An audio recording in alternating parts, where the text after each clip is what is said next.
नमस्कार सहकारी मित्रांनो, माझ्या YouTube चॅनल आपल्या सर्वांचं पुनश्च एकदा हार्दिक स्वागत आहे। आपण जर सरकारी कर्मचारी असाल किंवा कुठेही शासकीय सेवेत नोकरीला असाल किंवा पेन्शनधारक असाल तर ही खास बातमी आपल्यासाठी आहे। नुकतंच राज्य शासकीय सेवेत कार्यरत असलेल्या कर्मचाऱ्यांसाठी तथा पेन्शनधारकांसाठी एक अतिशय आनंदाची बातमी समोर आलेली आहे। केंद्रीय कर्मचाऱ्यांच्या आणि पेन्शनधारकांच्या धर्तीवर 7व्या वेतन आयोग अंतर्गत कार्यरत असलेल्या राज्य कर्मचाऱ्यांचा महागाई भत्ता नुकताच 46% 50% इतका करण्यात आला।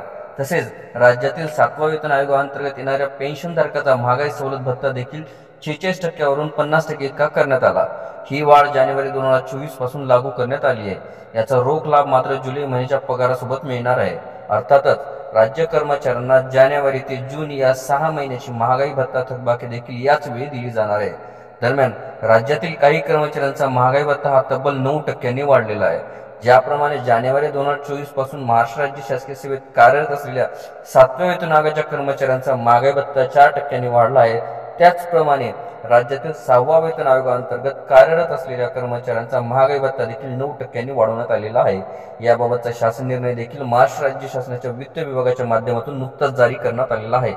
या शासन निर्णयानुसार असुधारित वेतन श्रेणी 6व्या वेतन आयोगानुसार वेतन किंवा निवृत्ती वेतन घेणाऱ्यांचा महागाई भत्ता हा 230% वरून 239% इतका करण्यात आला आहे। म्हणजे 6व्या वेतन आयोगाअंतर्गत येणाऱ्या कर्मचाऱ्यांचा महागाई भत्ता हा 9% वाढवलेला आहे।